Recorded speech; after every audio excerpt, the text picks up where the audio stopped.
بسم الله الرحمن الرحيم. السلام عليكم ورحمة الله وبركاته. كسو دواad channelkeena farxiya kushiin asxaabteyda qaaliga mar kale iyo muuqaal cusub. maanta waxaan inoo wadaa kabaab aan inaba caadi ahayn, aad u jilicsan, laga sheekeyni karin. kabaabka turkida iyo qaabka ay u sameystaan daawasho wanaagsan. waxaan rajeynayaa ka faa'iidi doontaan insha Allah. soo dhawaada. waa ujeedaan ugu dambeyntii sida uu kusoo baxay. waxaan ku karinay foorno la'aan insha Allah waa soo gelin doonaa. foorno la'aan wax yar saliid ku karin kartaa, saliid aad u badnaan. halkan waxaan ku haysanaa hilib digaag, qasam hilib digaag oo kale in laga sameeyo hilibka doontada ka sameysan kartaa. 1 kiilo wax yar dhiman oo hilib digaag waaye. waxa kale oo ku dari doonaa barbarooni laba nooc ah iyo basal, xawaajiyo, wax yar oo cusbo ah. intaas oo kale ayuu ka kooban yahay. marka hore waxaan soo qaatay mashiinkaas gacanta. waxaan rabaa in yar aan u shiido. haddii ay tahay channelkan markii kuugu horreysay aad soo booqato, waxaan ka codsanayaa subscribe inaad taabatid, kadibna gambaleelka taawo si muuqaal walba u soo dhigo uu kugu soo dhaco insha Allah. haddii aad gambaleelka taabatid waxaad noqon doontaa daawadaha ugu horeeyo. mashiinkan gacanta ayaan rabaa inaan ku shiido. yar ugu shiidaya. waxaa la rabaa si fiican u shiidmo asaga dhan. kuskusmi inuu ka yeesho ama maxaan ku iraadaa waaweyn inuu ka noqdo lama rabo. si yar u shiidaysaa sida hilib sambuuska camal ayaa la rabaa inuu u shiido. dhinaca kaleeto basal hal xabo ayaan si yar u soo jarjaray. waxaan ku riday mashiinka. kadib waxaan ku daray jeex barbarooniga jaalaha ah, jeex barbarooniga oo gaduudka ayaan ku darayaa. barbarooni cagaar haddii aad xitaa kaas isticmaali kartaa, dhib ma lahan. qasab ma inaad raadisid barbarooniyada noocyada kala duwan.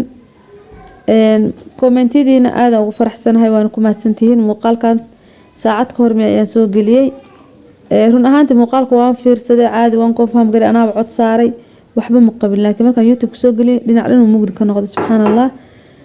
hadda dhib ma lahan, waa ku soo celiyay. kulay xagga editing inuu yahay laga yaabaa.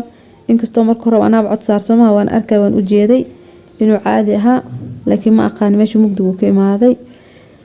waa ku mahadsantihiin sida ay garab taagantiin. qaar Allah idin siiyo. marka hore saas uma fahansaneen, mar dambe ayaan gadaal ka fahmay in oo maxaan ku iraadaa uu mugdi yahay. saa u jeedaan waa soo jarjaray si yariis aan u jarjaray basashii iyo barbaroonigii. waxaa la rabaa inaad miirtid, biyaha ka miiraysaa asagoo saan ah. haddii oo basasha aad ku dartid waxaa ay kastoo wuxuu ka noqonaa jileec, looma baahno. biyaha ka miiraysaa, gacmahaaga oo nadiif ayaa ku majoojinaysaa, biyaha ka miiraysaa. biyahaas wax kale u isticmaali kartaa, dhib ma lahan. maraqa mise suugada wixii marka aad karinaysa ayaad ku darsan kartaa, lama daadinaayo. hilibkii iyo basashii barbarooniga aan soo jarjaray ayaan isku darayaa. kadibna si fiican aan iskugu qaseynaa. xawaajida dhan ku daraa insha Allah. xawaaji alaali kii aad haystid ayaad isticmaali kartaa. waxaan soo qaatay kamsar caleen iyo toon. kamsar caleen iyo toon isku jira ayaan ku darayaa. kadib waxaan ku daraa 1 qaado oo xawaaji isku dardar ah, garam masala 1 qaado oo barbarooniga shiidan, qaadada haafkeeda oo huruud ah, qaadada haafkeeda oo cusbo ah ayaan ku daray. intaas kadib waxaan ku miirayaa jeex liin dhanaan. kadib si fiican u qasayaa. waa inaad si fiican u qastid ay si fiican isku dhexgalaan. ugu dambeyntii waxaan ku dari doonaa 1 qaado oo kastar ah. kastarka haddii uu ku yaalin waa ka dhaaf kartaa, dhib ma lahan. ama 1 qaado bura ku daraysaa. waa u jeedaan sida uu yahay, saasaa laga rabaa inuu kusoo baxo. 1 qaado oo kastaran ku daray. kastoo soft ka dhigayaa kabaabka. si fiican u qasayaa. bac ayaan afka saarayna insha Allah. ugu yaraan 30 daqiiqo ayaan dhigayaa, ka badan xitaa waa dhigi kartaa. waa inaad si fiican iskugu qastid. bac ama dabool ayaa ku daboolaysaa. dhinaca kaleeto waxaan soo qaatay, waxaan rabaa inaan hagaajiyo qoryihii. halka waxa igu jira biyo. dhinaca kale waxa noo yaalo aluminium warqada. xag waxa noo yaalo qoryihii. qoryahaas waxaa ka heli kartaa supermarketka kuugu dhow. haddii aadan heli karin macnaha birta lagu sameystay hilibka balbalaarka, waxaa sameyn kartaa sida hadda anaa u sameysan doono ayaad u sameysan kartaa. macnaha aad u fudud yahay. kow waxaad soo qaadanaysaa qoryahaas u baahan tahay. warqada aluminiumka ayaan ku duubeynaa. saan haddii aad u sameystid insha Allah waa ka heli doontaa, aad ku anfici doonaa. kabaabka balbalaarka dhuudhuub haddii aad rabtid waxaa 1 xabo la rabaa inaad isticmaashid. macnaha kabaab dhuudhuuban haddii aad ka rabtid 1 qori oo kaliya isticmaali kartaa. laakiin balbalaar sida hadaan u sameysan rabo, haddii aad rabtid inaad u sameystid qoryahaas soo qaadanaysaa 4 xabo. halkaas sida u saaraysaa. kadib warqada aluminiumka ayaa sida ugu soo duubaysaa. waxaa la rabaa inay isgarab galaan, macnaha inay iskor fuulaan lama rabo. qoryaha waa isgarab dhigaysaa 4 xabo kadib saas u soo laabaysaa dhinacyada ka soo laabaysaa kadib saas u laabaysaa u duuduubaysaa ma sha Allah ujeedaan mar walba saa u laabtid waa inaad sida faraha ugu fidisid saana ku soo wadaa isagoo dhan alaabta marka si sameynaysid foornada inaad si shidatid 180 dabka kor iyo hoos foornada kullan gelinayna insha Allah wuxuu ku jiri doonaa ugu yaraan 30 daqiiqo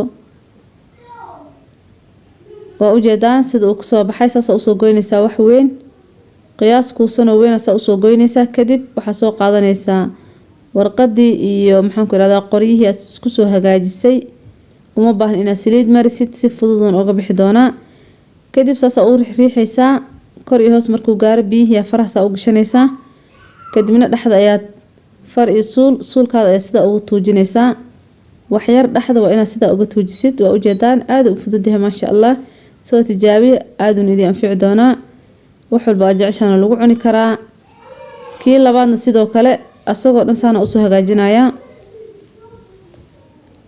wax yar oo biyo ayaad gashanaysaa faraha kadib saas ugu riixaysaa kuma dhagdhagaayo hadda waa soo dhameynaysaa ujeedaan foornada raba inaan geliyo foornada 180 dab kor iyo hoos wuxuu ku jirayaa 30 daqiiqo ilaa iyo 35 daqiiqo kadib ayaan ka soo saari doonaa insha Allah wax yar oo saliid ayaan sida ugu dadaadinayaa saliid aan aad u badnayn hadda foornadan gelinay waxaan sugaynaa intuu ka bislaanayo dhinaca kale waxaan rabaa inaan sii diyaarsado salarkii oo aan sii habaysto halka waxa noo yaalo ansalaato basasha cad barbarooni laba nooc ah iyo basbaas intaas oo kaliya rabaa inaan ku hagaajiyo si yar u soo jarjarayaa waa soo diyaarsanayna insha Allah haddii ay tahay channelkan markii kugu horeysa aad soo booqato waxaan ka codsanaa subscribe ila taawatid kadibna gambareelka taaw si muuqaal walba soo dhaw kugu soo dhaco mar walba idin soo xasuusiyo waayo intii soo booqanayso oo subscribe dhehaysi intaan dhehayna ka badan subscribe aan taabanaynin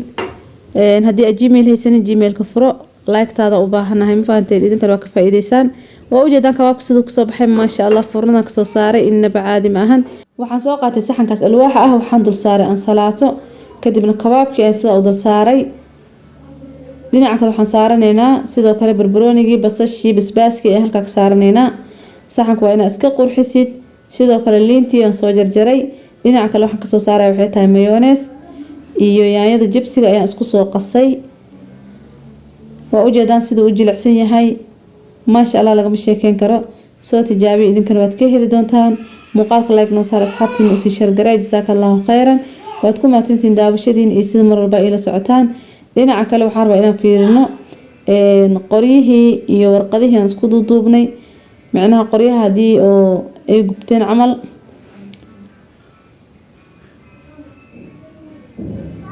warqadii aan ka furfureynaa bismillaahir rahmaanir rahiim qoryaha waa sidoodii isma bedelan waa ujeedaan qoryaha saam hadii maxaa meeshooda lagu celinayaa mar walba u baahan tahay sana u isticmaalaysaa kadibna meeshooda ku ceshanaysaa waxaadna ka heli kartaa supermarketyada kuugu dhow ama ayagoo biraa jiro birta isticmaali kartaa